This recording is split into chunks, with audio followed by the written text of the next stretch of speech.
Let's try and examine this issue threadbare. What exactly is the demand? Ashwini Vaishnaw certainly has made some very important points, and let's first look at what the demand is. Pay news outlets better. That at the outset is the key demand. They're being denied a fair share in online revenue is what Ashwini Vaishnaw has said. So they need to be compensated better. If you can keep moving the graphics and going to the next point, well, what Ashwini Vaishnaw essentially says is there is unfair compensation for copyrighted news content that news outlets curate, they gather and put online, but it's ultimately the big tech platforms that are getting the lion's share of the revenue. In fact, at the same time, Ashwini Vaishnaw also in a sense indicates that the gatekeepers of real news are given meager share of revenue. Ultimately, it's news outlets that are the real gatekeepers of actual news, real journalism, and that is something that we need to keep in mind as far as news on big tech platforms are concerned. Going to the next point now, well, there's no compensation for news gathering by media houses. Remember, it takes a lot to gather news, and that is something that needs to be compensated for by the big tech platform. So these are some of the demands that have been made by Ashwini Vaishnaw. In a sense, he's also directed big tech platforms to take accountability. The shy away from responsibility is also something that the minister said. Now, what exactly are some of the demands going forward? This is the issue at hand, that there's no transparency in the order and display of news on platforms, in how news is prioritized.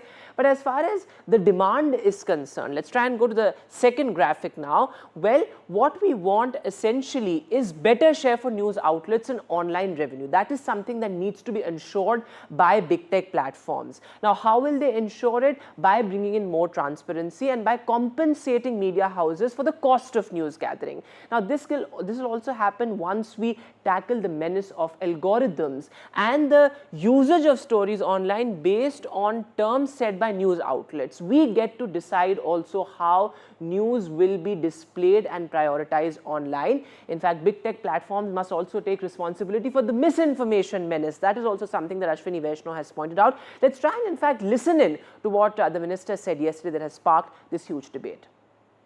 The second challenge is about fair compensation by the platforms for content created by conventional media. As we see, consumption of news and consumption of content is rapidly shifting from the conventional modes to the digital media. The traditional media is losing out financially because of this change.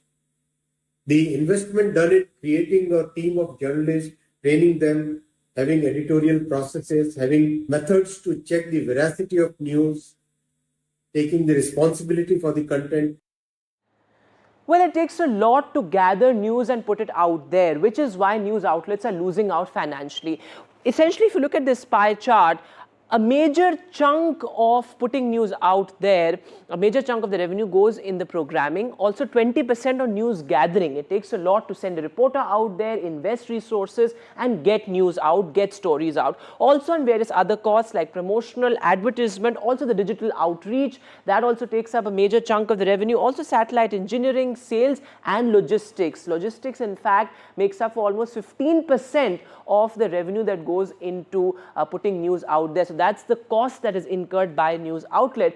But how can we fix accountability as far as big tech platforms are concerned? Let's look at some of the global legislations. There are already global laws in place, whether it's the US, the Australia or the European Union. In Australia, of course, there's a news media and digital platforms bargaining code. This gives news outlets the bargaining power to negotiate with big tech platforms. Now, if you look at what the US is doing as far as this kind of regulation is concerned, the US has a Digital Platform Commission Act. This also gives media entities the power to negotiate with big tech platforms so that they can get their fair share of the revenue as well. There's a similar law in the European Union as well. So, of course, it's a step in the right direction that the minister has pointed out. And lastly, let's quickly look at how big tech could perhaps be the biggest threat to real journalism and real news. Now remember, Meta and Google enjoy total dominance over access to news. They have 70% of the revenue under control. That's the kind of dominance that they enjoy as far as the news space is concerned. At the same time, remember, big tech also poses another key challenge to real journalism and real news. And that is, of course, the fact that the platform set rules for order and display of news. What story comes on top, what story comes at the bottom, all this is decided by the algorithms. Of course, there are search engines that determine not just the prioritization of news, but also monetization of news online. And ultimately, it's journalism and real news that is compromised. So that's the kind of threat that the algorithm menace poses. So, of course, a step in the right direction and the right debate that has been sparked by the Union Minister. And with that, we'll slip into a short break now, but news continues on the top of the hour.